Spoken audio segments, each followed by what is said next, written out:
Hello friends, সোমকুক মঞ্জুতে আপনাদের সবাইকে অনেক অনেক স্বাগত। আজ আমার রেসিপিতে থাকছে মিষ্টি কুমড়ো দিয়ে পুঁই শাক। এটা সম্পূর্ণ নিরামিষ পদ্ধতিতে আজ বানাবো, আর ভীষণই সুস্বাদু হয় কিন্তু এই রেসিপিটি। এখন বাজারে ভীষণ ভালো পুঁই শাক পাওয়া যায়, তো এই পুঁই শাক দিয়ে বানিয়ে ফেলুন মিষ্টি কুমড়ো দিয়ে পুঁই শাকের ঘন্ট বা চচ্চড়ি। তার জন্য আমি কড়াইতে সরষের তেল গরম করতে দিয়েছি এবং তেলটা কিছুটা গরম হয়ে যাওয়ার পর একটা শুকনো লঙ্কা আর একটা তেজপাতা আর তার সাথে কিছুটা পাঁচ ফোড়ন দিয়েছি। এই পাঁচ ফোড়নে দেওয়াটা এই ফোড়নে কিন্তু ভীষণই জরুরি, কারণ এই পাঁচ ফোড়নের গন্ধের জন্যই পুঁই শাকের চচ্চড়িটা বেশি ভালো লাগে খেতে। তো ফোড়নটা একটু ফুটে ওঠার পর আমি এখানে টুকরো করে কেটে রাখা আলু দিয়েছি। আলুগুলো এখন ভেজে নেব। একটু নাড়াচাড়া করে আলুগুলো ভেজে নিলে তাহলে খেতে অনেক বেশি ভালো লাগবে। এই আলুটা একটু নাড়াচাড়া করে ভেজে নেওয়ার পর এখন আমি দেব বেশ ডুমো ডুমো করে কেটে রাখা মিষ্টি কুমড়ো। আলুর থেকে কুমড়োর সাইজটা আমি একটু বড় রেখেছি, কারণ কুমড়ো খুব তাড়াতাড়ি সেদ্ধ হয়ে যায়। তো সেই জন্য একটু বড় করে কেটে আমি কুমড়োটাকেও ভাজতে দিলাম। এইভাবে একটু নাড়াচাড়া করে আমি ভেজে নিচ্ছি।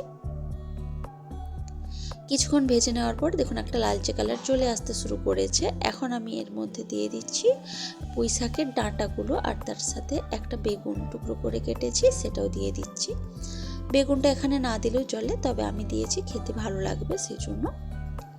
আর শাক, যেটা পুঁই শাকের যে শাক থাকে সেটা আমি কিন্তু এখন দিচ্ছি না, সেটা আমি পরে দেব, কারণ শাকটা খুব তাড়াতাড়ি রান্না হয়ে যায়। ডাঁটাটা সেদ্ধ হতে একটু টাইম লাগে, সেই জন্য ডাঁটাটা আমি এখনই দিয়েছি। তো সব কিছু এখন নেড়েচেড়ে একটু ভালো মতো করে ভেজে নেব। যে কোনো রান্না করার আগে সেই সবজিগুলো একটু যদি ভেজে নেওয়া যায় আগে, তাহলে খেতে অনেক বেশি ভালো লাগবে। তো এইভাবে কিছুক্ষণ ভেজে নেওয়ার পর এখন আমি এর মধ্যে দিচ্ছি পরিমাণ মতো আদা বাটা। ওই আদা বাটা দিয়েছি 1 চামচ মতো। আদা বাটা দেওয়ার পর দিলাম হলুদের গুঁড়ো, তার সাথে আমি দেব জিরের গুঁড়ো, আর এখন আমি দেব দুটো চেরা কাঁচা লঙ্কা। আমি একটা কাঁচা লঙ্কা আদার সাথে বেটেছি, আর শুকনো লঙ্কা আমি ফোড়নে দিয়েছি।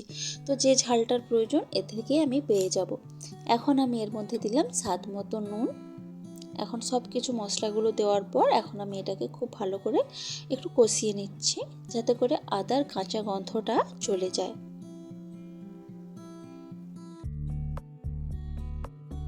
আর কষানোটা কিন্তু আমি গ্যাসের আঁচটা মিডিয়ামে রেখে করছি, এতে করে ভালোভাবে কষানো হয়ে যাবে, কিন্তু পুড়ে যাবে না, পুড়ে যাওয়ার ভয়টা থাকবে না।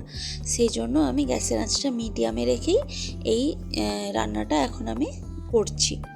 এখন বেশ কিছুক্ষণ এইভাবে কষিয়ে নেওয়ার পর এখন আমি দেব সামান্য কিছুটা জল, কারণ আলু, কুমড়ো আর ডাঁটাগুলো সেদ্ধ হতে লাগবে, সেই জন্য সামান্য পরিমাণ জল দিয়েছি। এই রান্নাটা করার জন্য কিন্তু খুব বেশি জলের প্রয়োজন হয় না, খুব সামান্য জল দিলেই কিন্তু এই রান্নাটা পুরোটা কমপ্লিট হয়ে যায়। তো সামান্য কিছু জল দিয়ে একটু নাড়াচাড়া করে আমি ঢাকা দিয়ে রেখেছি এটাকে ভালো মতো সেদ্ধ হওয়ার জন্য। আমি প্রায় 3 থেকে 4 মিনিট ঢাকা দিয়ে রেখেছিলাম।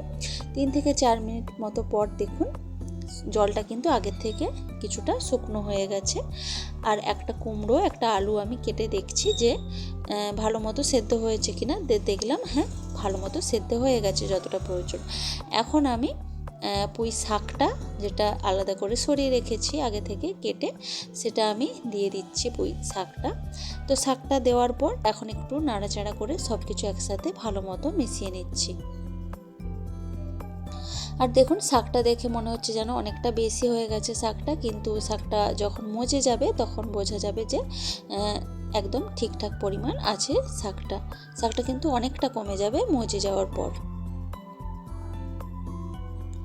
দেখুন শাকটা কিন্তু একটু নাড়াচাড়া করতে করতেই মজে যাওয়া শুরু করে দিয়েছে। খুব বেশি টাইম লাগে না শাক সেদ্ধ হতে। তো এইভাবে কিছুটা ঢাকা দিয়ে রেখেছিলাম আমি প্রায় 3 থেকে 4 মিনিট মতো, আর তার মাঝখানে আমি একবার খুলে ঢাকাটা শাকটাকে আমি খুব ভালো করে আবারও নাড়াচাড়া করে দিয়েছিলাম সব কিছু একসাথে। তো তারপর দেখুন আবারও ঢাকা খুলে আমি একটু নাড়াচাড়া করে এখন আমি কিছুটা চিনি দিলাম এর মধ্যে।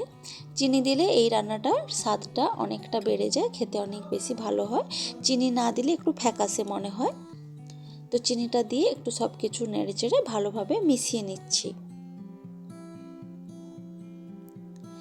তো এইভাবে একটু নাড়াচাড়া করে দেওয়ার পর আমি আবারও ঢাকা দিয়ে দেব ওই 1 মিনিট মতো ঢাকা দিলে খুব ভালো মতো করে চিনিটা গলে গিয়ে সব কিছুর সাথে খুব ভালো মতো করে মিশে যাবে।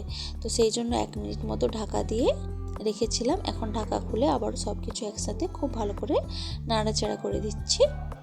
আর এইভাবেই কিন্তু আমার পুঁই শাকটা একদমই রেডি হয়ে গেছে। দেখুন, খুব কম মশলায় এবং খুব কম টাইমে কিন্তু এই রান্নাটা করে নেওয়া যায়। তো রেসিপিটি আপনাদের কেমন লেগেছে সেটা কিন্তু অবশ্যই আমাকে কমেন্ট করে জানাবেন। ভালো লাগলে লাইক, কমেন্ট, শেয়ার করবেন এবং প্লিজ আমার চ্যানেলটি সাবস্ক্রাইব করে আমার পাশে থাকবেন। তো আজকের ভিডিওটা এ পর্যন্তই থাক। দেখা হচ্ছে অন্য কোনো দিন, অন্য কোনো ভিডিওতে, অন্য কোনো রেসিপির সাথে। তো আজকের মতো টাটা, বাই বাই।